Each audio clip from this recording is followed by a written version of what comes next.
When it comes to diving into the male psyche, especially from the perspective of loneliness and anger, Martin Scorsese's Taxi Driver has always been used as one of the poster childs for these topics in film.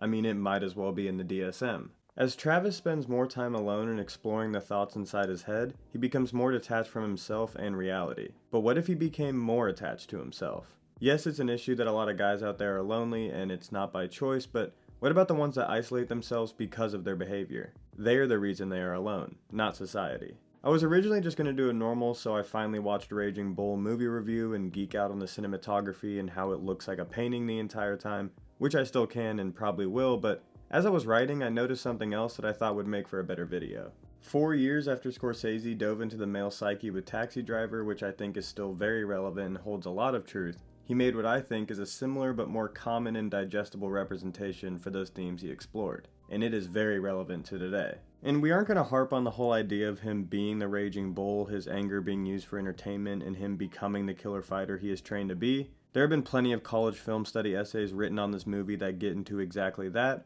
but those themes are also very present in the things I'm about to discuss and further drive and push said problems. As he continues to box and feed into his flawed mentality, his fighting career starts to parallel his personal relationships. This is how Raging Bull points out the issues with the male ego.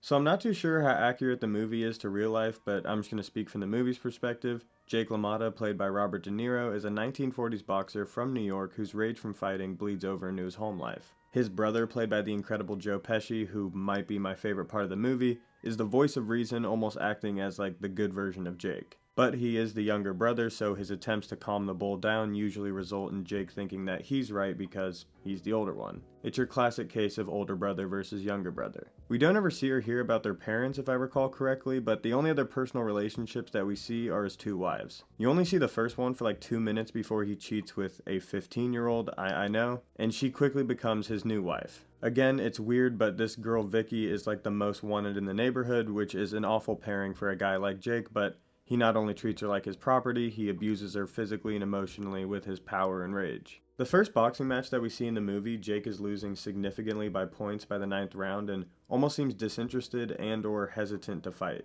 As he goes to the corner with his brother and two other trainers, they tell him what everybody already knows. If he's going to win, he needs to knock this guy out. And with what seemed like no effort, when the 10th round bell rings, he goes in and beats the out of this guy, proving he could have been doing this the whole time. But it was too late in the round when he finally dropped him. He just had to show everyone how much better he really was continuing the beating. Because before the ref can fully count to 10, the fight is over and Jake loses by decision. It took me until the last fight in the movie to get this, but this is exactly what he does in his relationships. Once he convinces you that he's this good guy, he warms you up to him and he puts on his act, that's when you let your guard down and he can start his tyranny of rage, control, and manipulation. This is him getting into the ring, getting someone to agree to fight him, and getting people to agree to setting it up. Then he's only thinking about himself. He's continuing to mess up, losing your trust, hurt you physically, emotionally, but then, just when you've given up on him and he thinks you're gonna leave him, he steps in and saves the day. This is him making up to his wife and brother. Hey, sorry, I won't ever do that again. I was being stupid. Please give me another chance. But there's always going to be another fight, and this cycle will just continue.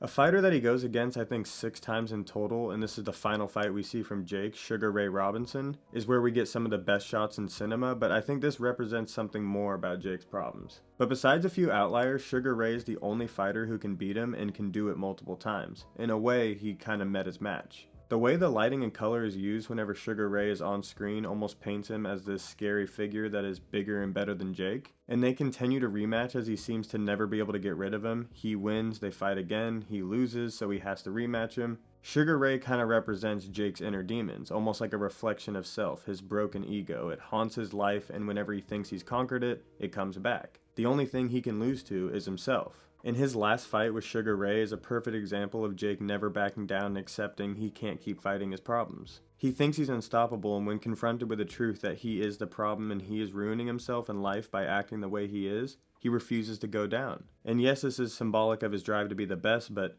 it's more symbolic of his arrogant ego. never got me down, Ray. You hear me? Never got me down.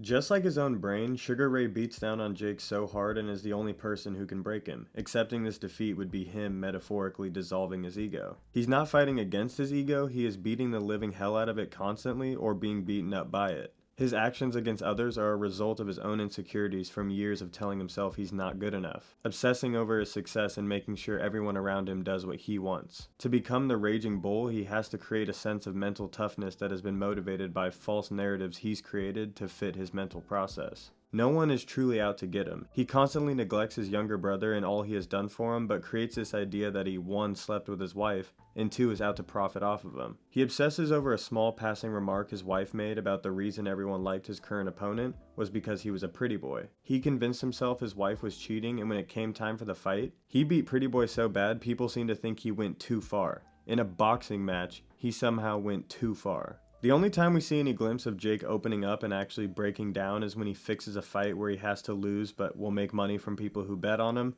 Classic mob sports gambling. I mean, this man has literally beaten his wife, lost the right to see his child, and completely damaged the relationship with the one true person left in his life with his brother, but the breaking point for him was losing when he could have won. Granted, it was a title fight and he had been working towards this for practically his whole life, but when his ego was completely shattered, everyone saw him not only lose, but do it in the most disgraceful and weak way. This is what hurt him the most. And if that wasn't enough, the way in which he lost is the cherry on top. He was willing to lose for the money, but he wasn't willing to fall down, the believable way to fake get knocked out, which ended up costing the entire operation and caused him to get a suspension for fixing a match. He could get over losing, to an extent, but he refused to get knocked down on the ground and be emasculated in front of everyone. He even says after the fight that he couldn't go down because the people would think he lost to a bum, and that wouldn't be believable. Verbatim, obviously. At the end of the day, he's just trying to build up his social and professional image to further fuel his ego. Yes, he has a real drive for success and being an accomplished fighter, but it is just to support the image of him being the better man. His wife, his family, his friends, he keeps them in his idea of order to give off the image of ultimate respect and success. A character with a similar viewpoint on ego and masculinity like Travis from Taxi Driver comes more from the angle of everyone sucks and the world sucks, whereas the raging bull is I am better than you, I am better than everyone else, I am the peak version of man.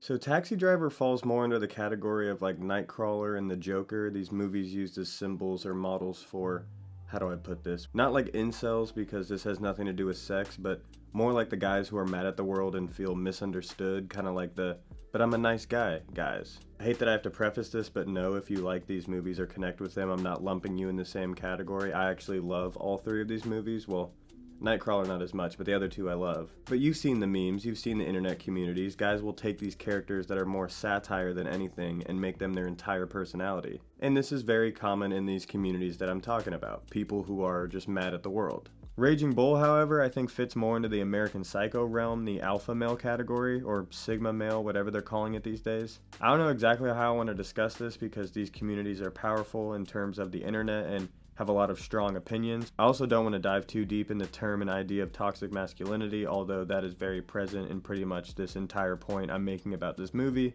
the problem with the male ego. But we got a lot of raging bulls in society today. The misogyny portrayed in the movie, as it is still present today, is more of an old school traditional depiction. I mean, the movie is set in the 40s and 50s, but the idea that Jake has about how his wife should act and live and how he treats her is very indicative of the whole Manosphere movement. He wants a girl that is sought after. I mean, he literally chooses the most popular girl in the neighborhood. But he wants her to act as his stand-in property that he controls, follows as he says, and keeps up appearances, all in service of holding up his image. Sound familiar? I mean, I'm shocked that more red pill guys haven't taken this as their personality. Wanting to be the best, wanting to be the most manly man, the baddest man that no one wants to mess with, the strongest physically and mentally, only caring about their own success and image. This isn't healthy. What people today are doing isn't healthy, and I'm just really glad that Scorsese directed it and told the story the way he did because it shows the damage and cost this mindset comes at. Even though we only saw a glimpse into how Jake in the movie was personally affected by his ego, it's enough to prove this way of life is flawed. This rage comes from the battle with the ego and trying to maintain it, and I feel like today with these movements, they are fueled by a lot of rage. When you're constantly battling with yourself and having such a negative look at you and the world around you, You use this rage as a way of conquering it. That's what men usually do. They want to defeat, conquer it. But your main enemy this whole time was you.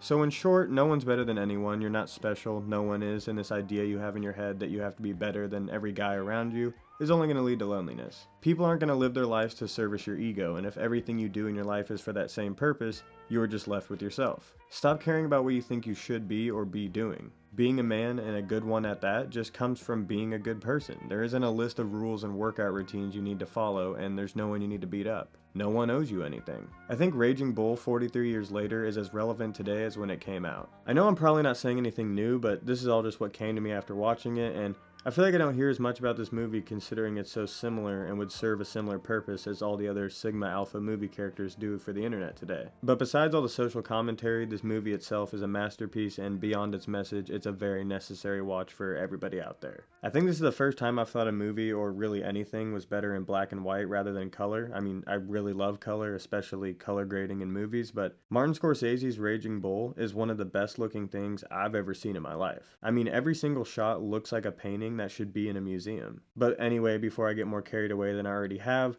what do you think of Raging Bull? Can you see how I could relate it to today's society, or am I not making any sense? Let me know your thoughts in the comments. If you haven't already seen this yet, I highly recommend it. Make sure to like, subscribe, and turn on that notification button for future videos. I'm currently getting back into the movie grind. And yeah, I hope this all made sense. Let go of your ego.